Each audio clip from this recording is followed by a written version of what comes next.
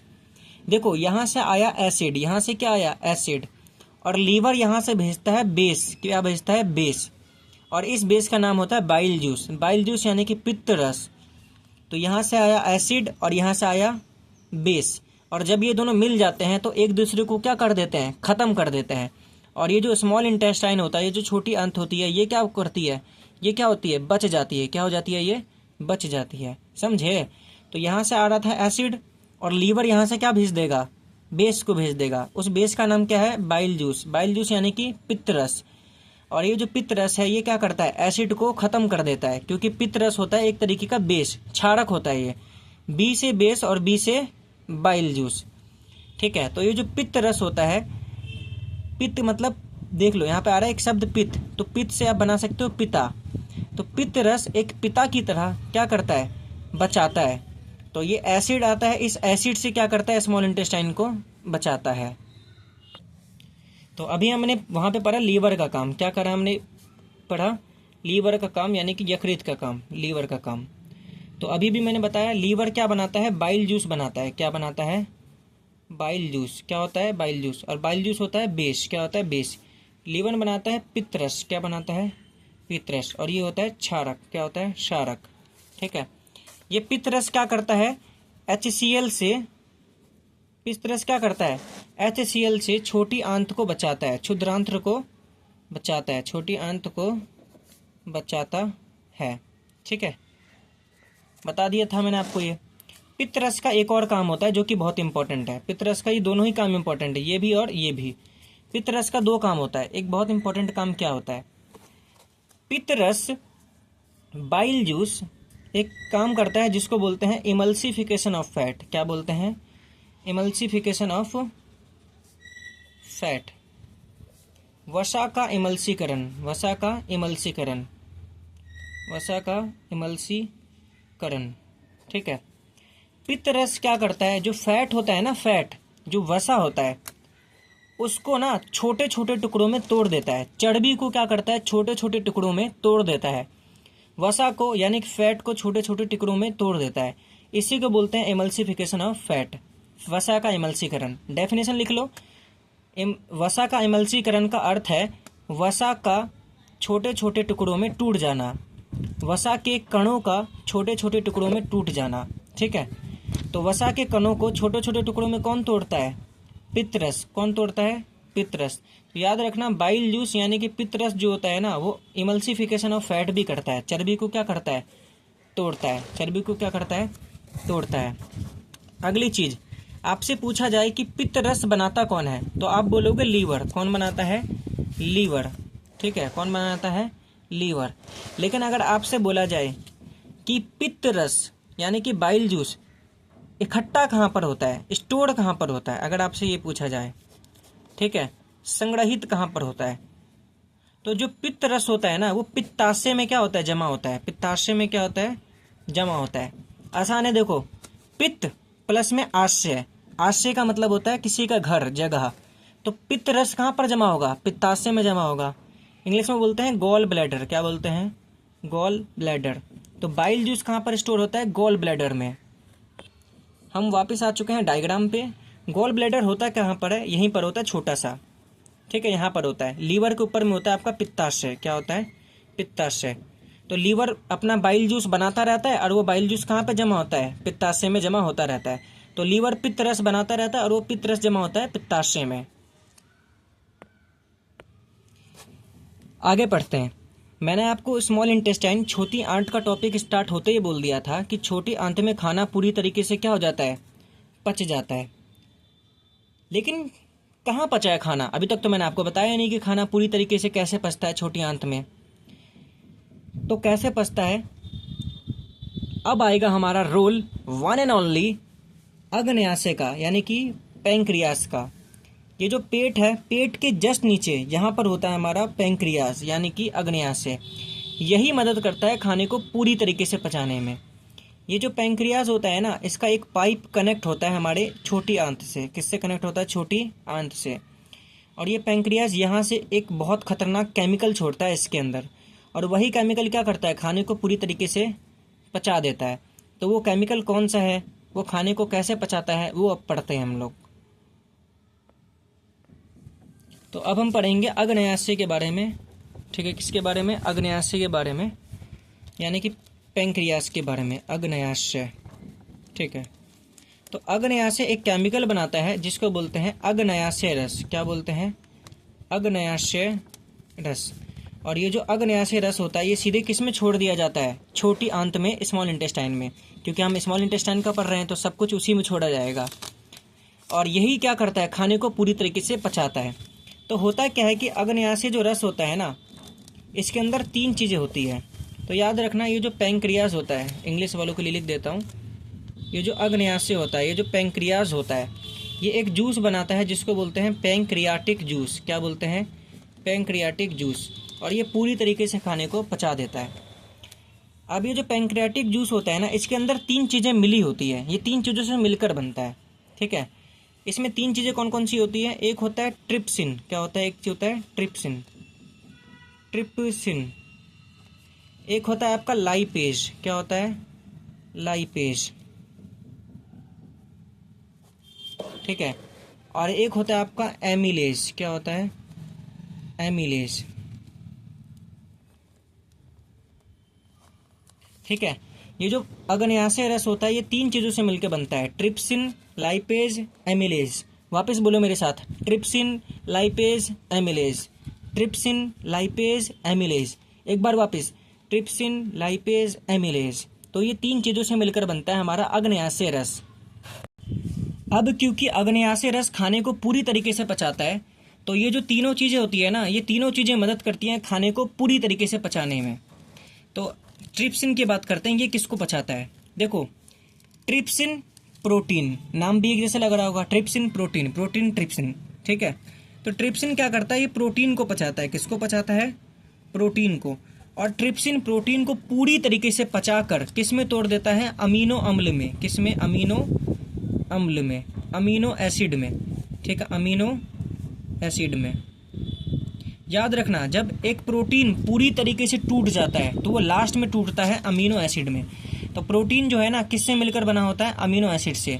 याद रखना, ये जो प्रोटीन होता है ये किससे मिलकर बना होता है, अमीनो एसिड से। सबसे छोटे छोटे जो कण होते हैं ना प्रोटीन के, वो होते हैं अमीनो एसिड। तो प्रोटीन टूट जाता है अमीनो एसिड में लास्ट में जाके, प्रोटीन यानी कि पूरी तरह से पच गया। और करता कौन है, ये ट्रिप्सिन। आगे बात करते हैं लाइपेज की। लाइपेज तोड़ता है वसा को। किसको, वसा को, फैट को। तो लाइपेज फैट को बिल्कुल पचा देता है लास्ट में, और तोड़ देता है इसको फैटी एसिड में। किस में, फैट को किस में तोड़ देता है, फैटी एसिड में। वसा को तोड़ देता है वसा अम्ल में। किस में, वसा अम्ल में। और एक और चीज़ बनता है हमारा, जो कि बनता है हमारा ग्लिसरॉल। क्या बनता है, ग्लिसरॉल। क्या बनता है, ग्लिसरॉल, ठीक है। तो 2 चीज़ें बनती है जब फैट टूटता है, जब वसा टूट जाता है तो पचने के बाद 2 चीज़ें बनती है। वसा टूटने के बाद बनता है वसा अम्ल और ग्लिसरॉल। याद रखना है आपको। अगला है आपका एमाइलेज। क्या है हमारा, एमाइलेज, यानी कि एमिलेज। तो एमिलेज है, देखो बचा क्या, प्रोटीन टूट गया, फैट टूट गया, वसा टूट गया, तो बचा क्या आपका, कार्बोहाइड्रेट। क्या बचा, कार्बोहाइड्रेट। यही 3 चीज़ हमारे खाने में मेन होती है, कार्बोहाइड्रेट, प्रोटीन और फैट। कार्बोहाइड्रेट। तो ये क्या करता है, एमिलेज क्या करता है, जो कार्बोहाइड्रेट होता है ना, उसको पूरी तरीके से तोड़ देता है ग्लूकोज में। किस में तोड़ देता है, ग्लूकोज में। किस में, ग्लूकोज में। और आपको बताया था मैंने, कार्बोहाइड्रेट से हमें क्या मिलता है, एनर्जी मिलता है, और ग्लूकोज से भी हमें क्या मिलता है, एनर्जी। तो कार्बोहाइड्रेट को पूरी तरीके से किस में तोड़ देता है, ग्लूकोज में। अब हमारा शरीर क्या कर सकता है, ग्लूकोज का इस्तेमाल कर सकता है एनर्जी बनाने के लिए। तो ये होता है हमारा कंप्लीट डाइजेशन का ऐसा, किसका, फूड का। किसका, फूड का। तो ये बहुत इंपॉर्टेंट है लिखना आपके लिए कि ट्रिप्सिन किसको तोड़ता है, लाइपेज किसको तोड़ता है, एमिलेज किसको तोड़ता है। एग्जाम में सीधे सीधे आपसे एक सवाल इससे बन सकता है। तो देखो, अब हमारा खाना हो चुका है बिल्कुल छोटे छोटे, तो देखो अब हमारा जो खाना है वो बिल्कुल छोटे छोटे कणों में टूट चुका है, बिल्कुल पच चुका है। तो मैं आपके सामने स्मॉल इंटेस्टाइन वापस बना रहा हूँ, ठीक है, थोड़ा बड़ा करके। तो ये हमारा छोटी आंत है, ये स्मॉल इंटेस्टाइन है, इसके अंदर ना खाना ऐसे तैर रहा है, छोटे छोटे कणों में, ठीक है। ऐसे तैर रहा है खाना छोटी आंत के अंदर, पच चुका है खाना और तैर रहा है। ये हो सकता है कि अमीनो अम्ल हो, ये हो सकता है वसा अम्ल हो, ये हो सकता है कि हमारा ग्लूकोज हो, तो खाना बिल्कुल पच चुका है, ठीक है। अगर आप ध्यान दोगे ना, जो हमारी छोटी आंत होती है, जो स्मॉल इंटेस्टाइन होती है, उसकी जो दीवारें होती है ना, आपका भी ध्यान देना, उसकी जो दीवार होती है ना, वो फिंगर लाइक होती है, ये उंगली की तरह होती है। जैसे हमारी उंगली होती है ना, देखो जैसे ऊपर नीचे, देखो ये ऊपर गया फिर नीचे, ये ऊपर गया फिर नीचे, तो ये देखो हमारी छोटी आंत की जो दीवार होती है ना, वो उंगली की तरह होती है। किसकी तरह होती है? उंगली की तरह। तो हमारी छोटी आंत की जो दीवार होती है ना, वो होती है उंगली की तरह। तो उंगली नुमा संरचना जो होती है ना हमारे छोटे आंत की दीवार की, उंगली नुमा संरचना, हमारे छोटे आंत की दीवारों की जो उंगली नुमा संरचना होती है, फिंगर लाइक स्ट्रक्चर होता है, इसको एक नाम दिया जाता है, याद रखना है आपको, फिंगर लाइक स्ट्रक्चर, ठीक है। तो हमारे छोटे आंत का जो दीवार है उसकी होती है उंगली नुमा संरचना, उंगली की तरह दिखाई देती है, आप देख सकते हो। इस उंगली नुमा संरचना को, इस फिंगर लाइक स्ट्रक्चर को विल्ली कहा जाता है। क्या बोला जाता है? विल्ली। इंग्लिश में बोला जाता है विल्ली, और हिंदी में बोला जाता है दीर्घ रोम। क्या बोलते हैं? दीर्घ रोम। क्या बोलते हैं? दीर्घ रोम, याद रखना। तो हमारे छोटी आंत की दीवारों की जो उंगली नुमा संरचना होता है उसको दीर्घ रोम कहा जाता है, दीर्घ रोम कहा जाता है। अब हमारी छोटी आंत की दीवार ऐसे उंगली की तरह होती क्यों है, विल्ली क्यों होती है, दीर्घ रोम होती क्यों है हमारी छोटी आंत की दीवार? बहुत इंपॉर्टेंट बात है। देखो ये खाना पच चुका है, ये खाना क्या हो चुका है? पच चुका है। अब ये खाना हमारे शरीर के अंदर लगेगा, हमारे शरीर के अंदर क्या होगा? एब्जॉर्ब होगा, अवशोषित होगा। तो हमारा शरीर होता है छोटा सा, हमारे शरीर में उतनी बड़ी जगह होती नहीं है। तो ये उंगली नुमा संरचना का फ़ायदा क्या होता है कि उंगली नुमा संरचना होने की वजह से, ऐसे टेढ़ा मोड़ा संरचना होने की वजह से ज़्यादा से ज़्यादा खाना क्या हो पाता है, हमारे बॉडी में लग पाता है, हमारे बॉडी में क्या हो पाता है? एब्जॉर्ब हो पाता है। तो विल्ली का, दीर्घ रोम का बस एक काम है, वो काम क्या है मैं यहाँ पे लिख रहा हूँ। इसका काम है अवशोषण के क्षेत्रफल को बढ़ाना, अवशोषण के क्षेत्रफल को बढ़ाना, क्षेत्रफल को बढ़ाना। तो ये क्या करता है, उंगली नुमा संरचना क्या करता है कि खाना जो अवशोषित होगा ना हमारे शरीर में, हमारे शरीर में जो खाना लगेगा, तो खाना लगेगा तो खाना एब्जॉर्ब होगा ना, तो एब्जॉर्ब होने के लिए खाने को ज़्यादा जगह मिल जाता है। खाने को क्या मिलता है? ज़्यादा जगह मिल जाता है। अब ये खाना देखो कितना ज़्यादा बड़ा जगह है, कहीं पे भी खाना जगह क्या हो सकता है? एब्जॉर्ब हो सकता है, अवशोषित हो सकता है, ठीक है। अब खाना एब्जॉर्ब होता है कैसे हमारी बॉडी में, ये भी हमारे लिए जानना जरूरी है, ठीक है। ये कुछ कुछ पॉइंट्स है जो आप सीधे सीधे लिख लेना अपने कॉपी में। ये जो उंगली नुमा संरचना होता है ना, उंगली नुमा संरचना की वजह से क्या होता है कि हमें ज़्यादा से ज़्यादा खाना अवशोषित करने के लिए, एब्जॉर्ब करने के लिए क्या मिल जाता है? क्षेत्रफल मिल जाता है, ठीक। अब होता क्या है कि ये जो छोटी आंत की जो दीवार होती है ना, इससे खून की नसें, इससे किसकी नसें? खून की नसें, ब्लड वेसल्स क्या होती है? कनेक्टेड होती हैं, खून की नसें। यहाँ से आरबीसी आता है, आरबीसी मतलब रेड ब्लड सेल, हमारे खून में क्या होता है? आरबीसी। यहाँ से आरबीसी आता है, ऐसे यहाँ तक आएगा और यहाँ के अंदर से खाना लेगा। मान लो ये खाना है, ये क्या है? मेरा खाना। आरबीसी यहाँ पे आएगा, ये खाना लेगा और लेके वापस भाग जाएगा। ऐसे इस वाले खून से आरबीसी आएगा और यहाँ से खाना लेगा और लेके भाग जाएगा। तो आपको याद रखना है, ये जो खानों को जो एब्जॉर्ब करता है, खाने को जो एब्जॉर्ब करता है वो कौन करता है? आरबीसी। रेड ब्लड सेल आता है, लाल रक्त कोशिकाएं आती हैं, खाना लेता है और वापस ले जाता है। और कहाँ ले जाता है? पूरे शरीर में ले जाता है। क्योंकि जो खाना पचा है, क्योंकि ये जो खाना पचा है, इस खाने की ज़रूरत हमारे पूरे शरीर को है, ठीक है। हमारे बालों को है, हमारे पैरों में मौजूद कोशिकाओं को है, हमारे सर में मौजूद कोशिकाओं को है, हमारे शरीर में मौजूद एक एक कोशिकाओं को खाने की ज़रूरत होती है, भोजन की ज़रूरत होती है। तो आरबीसी आता है, यहाँ से खाना उठाता है और पूरे शरीर में ले जाता है, ठीक है। तो इस तरीके से जो पचा हुआ खाना है वो हमारे पूरे बॉडी में जाता है। हमारा स्मॉल इंटेस्टाइन का, छोटी आंत का, ये जो उंगली नुमा संरचना होता है, इसको क्या बोलते हैं? दीर्घ रोम कहते हैं, विल्ली कहते हैं। विल्ली का फायदा क्या होता है? ये अवशोषण के क्षेत्रफल को बढ़ाता है। ये खाने एब्जॉर्ब होने का क्षेत्रफल को क्या करता है? बढ़ाता है। तो देखिए, स्मॉल इंटेस्टाइन का जितना भी काम था, छोटी आंत का जितना भी काम था, अब हो चुका है हमारा खत्म। अब छोटी आंत में खाना पच भी चुका था और जितना भी खाना पच चुका था वो हमारे पूरे शरीर में लग भी गया था, एब्जॉर्ब भी हो गया था, ठीक है। तो अब खाना तो सारा छोटी आंत में ही पच गया और खाना छोटी आंत से एब्जॉर्ब होकर पूरे शरीर में भी चला गया। तो अब बचा क्या फिर? अब खाना बचा ही नहीं है, अब सारा खाना वाना जितना भी था पूरे शरीर में लग चुका है। अब खाने के अंदर से सिर्फ जितने भी गंदी चीज़ें होंगी ना वो बच चुकी है। तो अब हमारा छोटी आंत के बाद खाना किस में जाता है? खाना नहीं बोलूँगा, मैं बोलूँगा अपशिष्ट, बेकार की चीज़ें। छोटी आंत के बाद जितनी भी बेकार की चीज़ें हैं वो कहाँ पे जाएंगी? हमारी बड़ी आंत में। कहाँ पे? बड़ी आंत में, लार्ज इंटेस्टाइन में। कहाँ पे? लार्ज इंटेस्टाइन में। तो खाना जाएगा अब लार्ज इंटेस्टाइन में, यानी कि बृहदान्त्र में। कहाँ पे? बृहदान्त्र में। तो बृहदान्त्र में खाना नहीं पहुँचता, खाना पहले से पच गया और पच के पूरे शरीर में लग गया। बृहदान्त्र में पहुँचता है अपशिष्ट। क्या पहुँचता है हमारा? अपशिष्ट, यानी कि वेस्ट। क्या पहुँचता है? वेस्ट। ठीक है, यही हम फिर टॉयलेट में जाके निकालते हैं। इसको बोलते हैं नाइट्रोजीनियस वेस्ट। इसको एक नाम दिया जाता है, याद रखना, नाइट्रोजीनियस वेस्ट। तो हमारे बॉडी में सारा खाना पच गया, लास्ट में जो लार्ज इंटेस्टाइन है, जो बड़ी वाली आंत है, उसमें खाना नहीं पहुंचता, उसमें पहुंचता है वेस्ट चीज़। इस वेस्ट को बोलते हैं नाइट्रोजीनियस वेस्ट। क्या बोलते हैं? नाइट्रोजीनियस अपशिष्ट, नाइट्रोजीनियस अपशिष्ट। ठीक है, और ये पहुंचता है। तो फिर आखिर लार्ज इंटेस्टाइन का काम क्या होता है? ठीक है, अगर इसमें ये बेकार की चीज़ ही डालनी है, इसके अलावा कुछ और भी तो काम होना चाहिए ना इसका। तो इसका और भी एक काम होता है। इसका काम क्या होता है बच्चों? इसका काम होता है कि हमारा जितना भी वेस्ट होता है ना, जितना भी अपशिष्ट होता है, उसके अंदर बहुत सारा पानी होता है। बहुत सारा क्या होता है? पानी। ठीक है, कई बार आपने देखा होगा, कई बार हमें दस्त लग जाता है। तो जब दस्त लगता है तो जब हम टॉयलेट करते हैं तो बहुत सारा पानी निकलता है बाहर। ठीक है, हमारे टॉयलेट के साथ। तो हमारा जो वेस्ट होता है ना, उसमें बहुत सारा पानी होता है। क्या होता है? पानी होता है। तो जो लार्ज इंटेस्टाइन है ना, वो जितना भी पानी होता है ना, उसको क्या कर लेता है? एब्जॉर्ब कर लेता है। एब्जॉर्ब, ठीक है, एक्स्ट्रा वाटर, एक्स्ट्रा वाटर। ठीक है, ये क्या करता है? जल का अवशोषण, जल का अवशोषण। तो लार्ज इंटेस्टाइन, बृहदान्त्र का काम ही यही है। ये क्या करेगा? ये जो वेस्ट होगा ना, इसके अंदर से पानी को क्या कर लेगा? एब्जॉर्ब कर लेगा। कहने का मतलब ये है कि हमारा बॉडी किसी चीज़ को नहीं छोड़ता, एक एक चीज़ को बिल्कुल कंजूसों की तरह एकदम एब्जॉर्ब कर लेता है, खींच लेता है। ठीक है, कुछ नहीं छोड़ता हमारा बॉडी, बिल्कुल निचोड़ लेता है खाने के अंदर से एक एक चीज़।